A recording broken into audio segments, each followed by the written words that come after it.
दोस्तों नमस्कार। अमेरिका और ईरान में लड़ाई रोकने के लिए समझौता मसौदा तैयार हो गया है। अब शुक्रवार को इस पे समझौते पे हस्ताक्षर होने की उम्मीद है। सबसे इंपॉर्टेंट बात जो इस समझौते से होगी वो पूरी दुनिया में जो महंगाई बढ़ रही थी उसमें कमी के आसार हैं।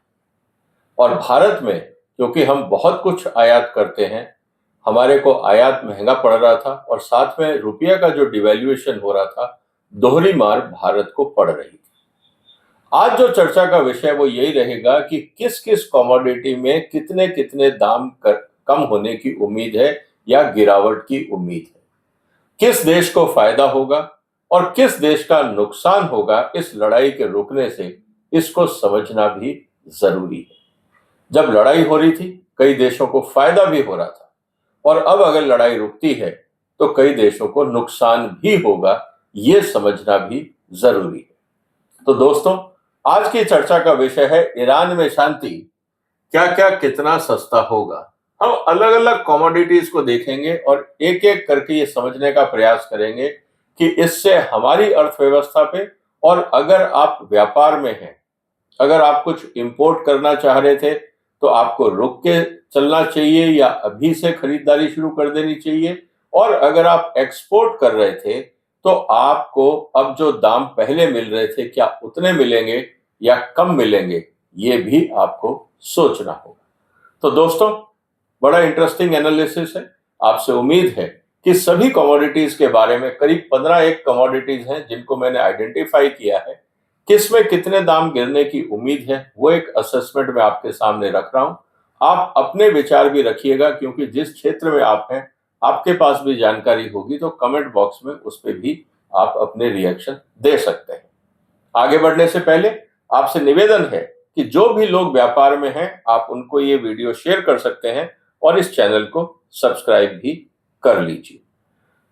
आज की चर्चा का विषय दोस्तों यही रहेगा कि कंपैरेटिव एनालिसिस, जो पीस डील हो रही है, इससे वॉर टाइम में जो रेट थे और जो पीस टाइम सिनेरियो की हम बात कर रहे हैं उसमें कितने रेट गिरेंगे। क्योंकि सबसे बड़ा चैलेंज इस समय तो यही था कि हुर्मुज के ऊपर जिस तरह से प्रतिबंध लग गया था, दोनों तरफ से मूवमेंट रुक गया था, तो बहुत कुछ फर्क पड़ रहा था। इसको भी हमें समझना होगा। लेकिन क्या ये अचानक होगा? अमेरिका का ये कहना है कि हम धीरे धीरे सैंक्शंस हटाएंगे। ईरान का ये कहना है कि पहले आप सैंक्शन हटाइए, फिर हम आगे की कार्रवाई करेंगे। अब देखना यह है कि शुक्रवार को जो मसौदा जनता के सामने आएगा उसमें क्या लिखा हुआ है। आज जो हम चर्चा कर रहे हैं कि किस कमोडिटी और सेक्टर की हम बात करेंगे, ड्यूरिंग वॉर उस समय कहां रेट पहुंच गए थे, अब अगर समझौता होता है तो रेट कहां जाएंगे, कितने परसेंट डिक्लाइन होने की उम्मीद है, किन कंट्रीज को फायदा होगा और किन कंट्रीज का नुकसान हो सकता है, ये पूरा एनालिसिस आपके सामने है। फॉन्ट थोड़ा सा छोटा है क्योंकि इंफॉर्मेशन ज्यादा थी, इसीलिए आपसे निवेदन है कि आप इसको पूरा देखिए, ध्यान से देखिएगा, और अगर एक बार में क्लैरिटी नहीं आती है तो आप इसको दोबारा देख सकते हैं। ये वीडियो आपके लिए हमेशा रहेगा। क्रूड ऑयल की बात है, 90 से 120 के बीच में चल रहा था। उम्मीद ये है कि करीब 15 से 35% गिरने की उम्मीद है, 65 से 80 के बीच में वापस आ जाएगा, क्योंकि लड़ाई से पहले इसी के आसपास था। प्लस ईरान का तेल भी बाजार में आने की उम्मीद है, इसीलिए ये तेल के दाम गिर सकते हैं, इसको समझना जरूरी है। जो अभी तक तेल का आयात कर रहे थे, भारत, चीन, जापान, साउथ कोरिया, ईयू, इन सबको फायदा होगा। जो लोग एक्सपोर्ट कर रहे थे उनको नुकसान होगा, क्योंकि जहां पे उनको $100 के आसपास तेल बेच रहे थे, अब अगर उनको 80 मिलता है तो $20 पर बैरल का नुकसान होगा। Saudi Arabia, Russia, US shale producers और बाकी जो गैस प्रोड्यूसर्स हैं उनको नुकसान होने की उम्मीद है। ये भी एक ऑयल कमोडिटी है जो टेक्सास में निकाला जाता है।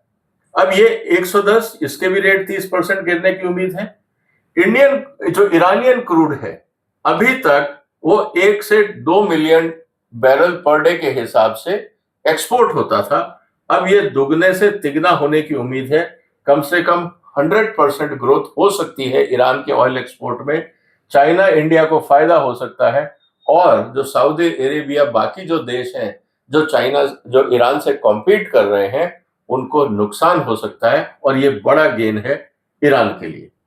डीजल ऑयल की अगर हम बात करें, क्योंकि रेट बढ़ गए थे, अब नॉर्मल होंगे, उम्मीद यह है कि 10 से 25% डीजल पेट्रोल के रेट दुनिया में गिरेंगे।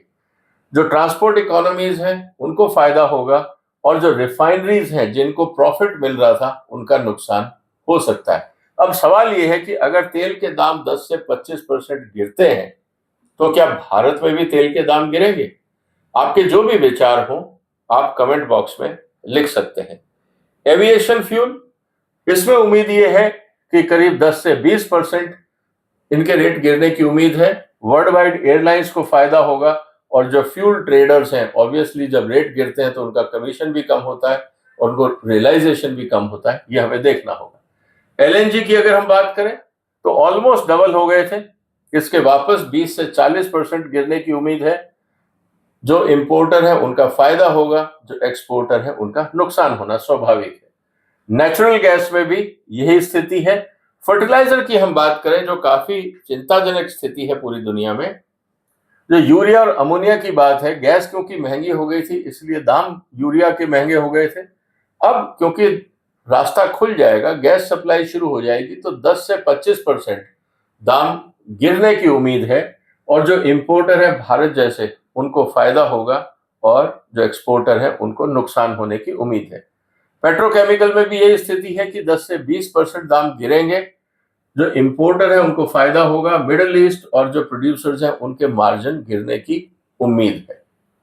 प्लास्टिक एंड पॉलीमर, ये भी हम बहुत कुछ, क्योंकि ये पेट्रोलियम डेरिवेटिव्स हैं, इनके भी रेट गिरने की उम्मीद है करीब 5 से 15%, क्योंकि जो मैन्युफैक्चरिंग एक्सपोर्टर्स हैं उनको फायदा होगा और जो रेजिन प्रोड्यूसर है, जो रॉ मटेरियल बनाते हैं, कच्चा माल जो बनाते हैं, उनका नुकसान होने की उम्मीद है। एल्यूमिनियम, एनर्जी कंजम्पशन बहुत होती है एल्यूमिनियम रिफाइनिंग में, इसीलिए गैस की जरूरत पड़ती है।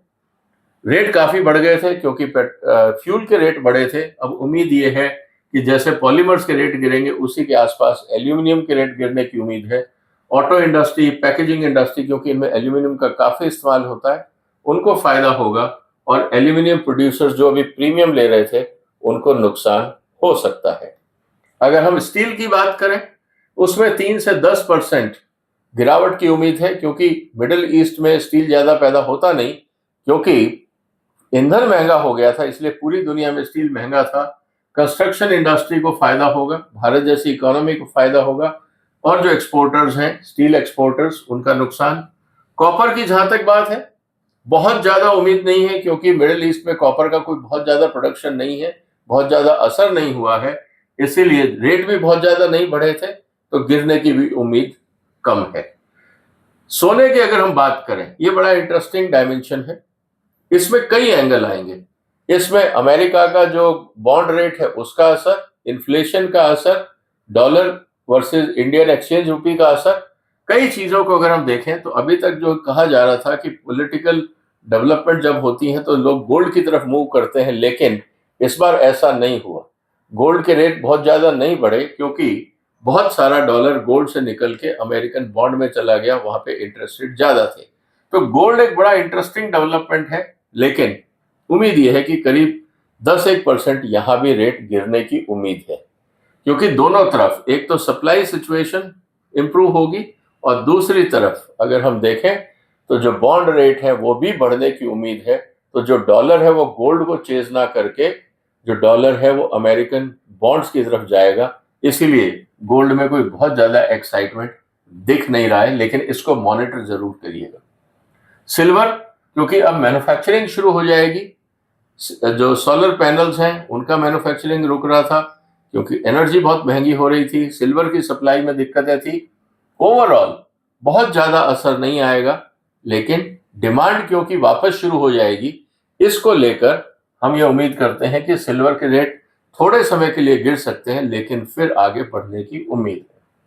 शिपिंग रेट्स, ये एक बहुत बड़ा रिलीफ का फैक्टर रहेगा, क्योंकि शिपिंग रेट्स ऑलमोस्ट अलग अलग रूट में दुगने से 4 गुना तक बढ़ गए थे। अब उम्मीद यह है कि इनमें तेजी से गिरावट आएगी और वर्ल्ड इकोनॉमी को रिलीफ मिलेगा। इंश्योरेंस प्रीमियम और ये जो शिपिंग रेट्स हैं, इनके कारण समस्या बढ़ रही थी। अब किन देशों को सबसे ज्यादा बेनिफिट होगा? इस समय सबसे ज्यादा जो वल्नरेबल था पूरी दुनिया में अगर कोई देश तो वो था भारत। 145 करोड़ की आबादी, बहुत सारी चीजें हम आयात करते थे, डॉलर के मुकाबले रुपया गिर रहा था, तो हमारे आयात के बिल बहुत तेजी से बढ़ रहे थे।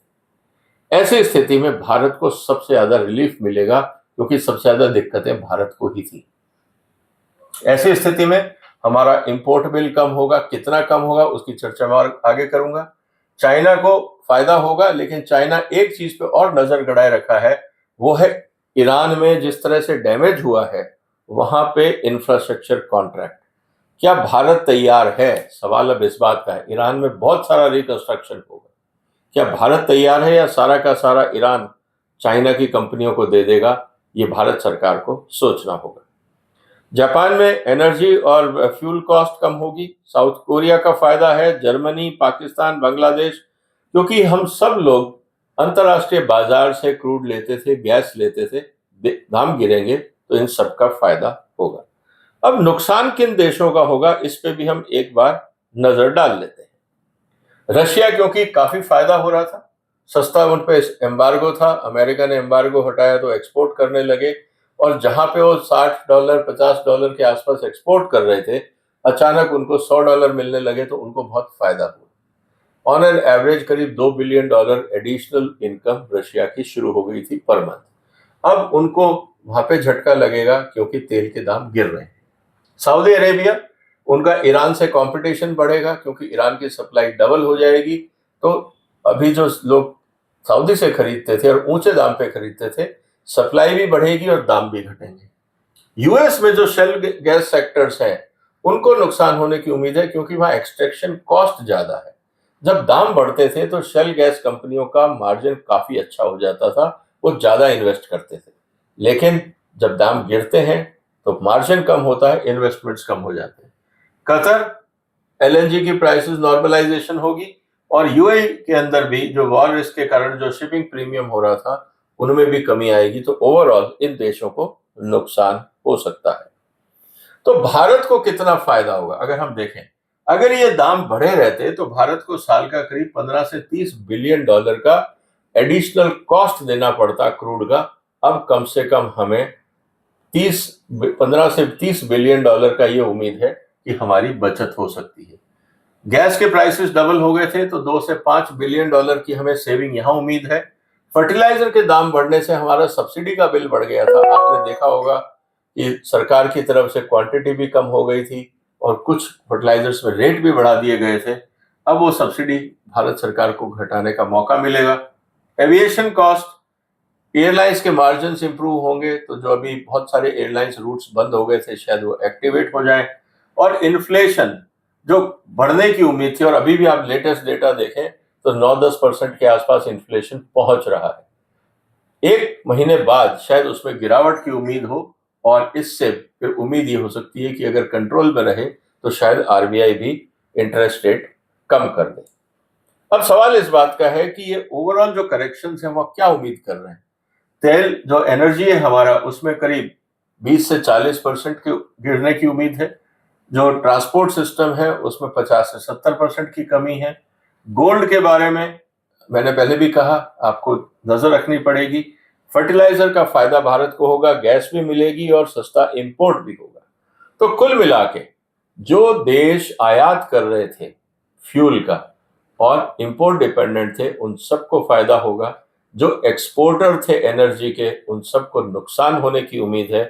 और सबसे बड़ा जो गेन होगा वो होगा ईरान को, क्योंकि वो बाजार से बाहर थे। अब उनको पूरे खुले हाथ से बाजार में आने का मौका मिलेगा। मार्केट रेट पे वो माल बेच सकेंगे, और उनको भी अब इन्वेस्टमेंट्स की उम्मीद है। कुल मिला के अगर हम देखें इस समझौते से सबसे ज्यादा अगर किसी को फायदा होगा, या अगर मैं ये कहें कि इस लड़ाई के बाद अगर सबसे ज्यादा गेन किसी को हुआ है, तो वो होगा ईरान। पॉलिटिकली भी, इकोनॉमिकली भी, स्ट्रेटेजिकली भी। तो इस पूरी लड़ाई में अगर कोई विनर बन के निकला है तो वो है ईरान। तो दोस्तों, आपके जो भी विचार हो वो जरूर लिखिए और बताइए कि आपका क्या असेसमेंट है कि किस कमोडिटी में कितने दाम गिर सकते हैं और भारत की अर्थव्यवस्था में उसका असर क्या होगा, और सबसे बड़ा सवाल, क्या भारत सरकार पेट्रोल डीजल के दाम कम करेगी, इसको भी हमें समझना है। तो दोस्तों, आज की चर्चा यहीं तक। आपके जो सुझाव हैं उनका इंतजार रहेगा, आपके कमेंट्स का इंतजार रहेगा। इस वीडियो को शेयर कर लीजिए, चैनल को सब्सक्राइब करिए। फिर मुलाकात होगी एक और महत्वपूर्ण मुद्दे के साथ। तब तक अपना ध्यान रखिएगा। फिलहाल वंदे मातरम।